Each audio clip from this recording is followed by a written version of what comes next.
প্রিয় দর্শক বন্ধুরা, এই মুহূর্তের জন্য আপার প্রাইমারি থেকে অত্যন্ত গুরুত্বপূর্ণ একটি খবর আপডেট। কার্যত এই মুহূর্তে একটি মামলায় কোর্টের জরুরি সংবাদ উঠে আসছে, প্রমাণ সহ সবটা দেখে নিন।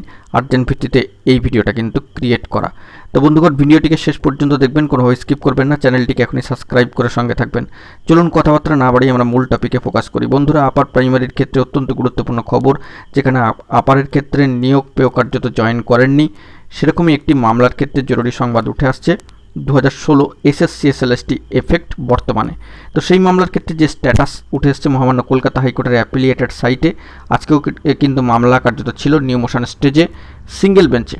অনারেবল জাস্টিস সম্মানীয় বিচারপতি মহামান্য কলকাতা হাইকোর্টের সৌগত ভট্টাচার্য মহাশয়ের এজলাস। এই মামলা কিন্তু আগামীকালকের জন্য চলে এসেছে। নেক্সট হিয়ারিং ডেট শিডিউল দেখতে পাচ্ছেন 25শে জুন 2025, অর্থাৎ আজকের ডেটে দাঁড়িয়ে যে স্ট্যাটাস উঠে আসছে, আগামীকালকের জন্য পরবর্তী শুনানির দিনক্ষণ কিন্তু চলে এসেছে 25শে জুন 2025। এবং সেই মর্মে মহামান্য কলকাতা হাইকোর্টের অ্যাপিলিয়েটেড সাইট থেকে অনারেবল জাস্টিস সৌগত ভট্টাচার্য মহাশয়ের এজলাসে ডেলি কজ লিস্টও কিন্তু চলে এসেছে আগামীকালকের জন্য। এবং সেখান থেকে যে তথ্য উঠে আসছে সেইটাও আমরা একটু সরাসরি অনস্ক্রিনে গিয়ে দেখে নেওয়ার জন্য চেষ্টা করব, কারণ ডেলি কজ লিস্টে কোথায় মামলার অবস্থান সেটা কিন্তু দেখার প্রয়োজনীয়তা রয়েছে। তো অনস্ক্রিনে সেটি দেখতে পাচ্ছেন। নিউ মোশন স্টেজে মামলা কিন্তু একেবারে উপরে রয়েছে, বলা যেতে পারে অনেকটাই ওপরের দিকে কিন্তু মামলার অবস্থান। নিউ মোশন স্টেজে একদম প্রথমেই কিন্তু মামলা রয়েছে।